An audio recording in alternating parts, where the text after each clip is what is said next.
இதுவரை குரு பகவான் துலாம் ராசிக்கு 9ஆம் இடமான மிதுன ராசியில் சஞ்சரித்ததால் அதிர்ஷ்டம், ஆன்மீகம், தந்தை வழி ஆதரவு மற்றும் உயர்கல்வி தொடர்பான பல நல்ல அனுபவங்கள் கிடைத்திருக்கலாம். சிலருக்கு வெளிநாட்டு வாய்ப்புகள் அல்லது தூர இடங்களுடன் தொடர்புடைய முன்னேற்றங்கள் உருவாகி இருக்கலாம். கோவில் தரிசனம், ஆன்மீக சிந்தனை மற்றும் தர்ம காரியங்களில் ஈடுபாடு அதிகரித்திருக்க வாய்ப்பு உள்ளது. முன்னோர்களின் ஆசீர்வாதம் அல்லது பெரியவர்களின் வழிகாட்டுதலால் சில முக்கியமான முடிவுகள் சாதகமாக அமைந்திருக்கலாம். இப்போது குரு பகவான் துலாம் ராசிக்கு 10ஆம் இடமான கடக ராசிக்கு பெயர்ச்சியாகிறார்.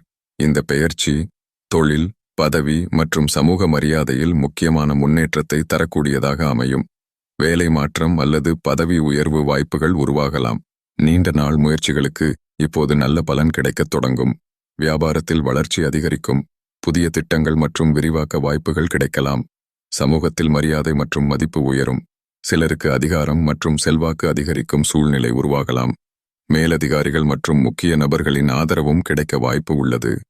இந்த காலம் தொழில் வாழ்க்கையில் நிலைத்தன்மை மற்றும் உயர்வை தரக்கூடிய முக்கியமான காலமாக அமையும்.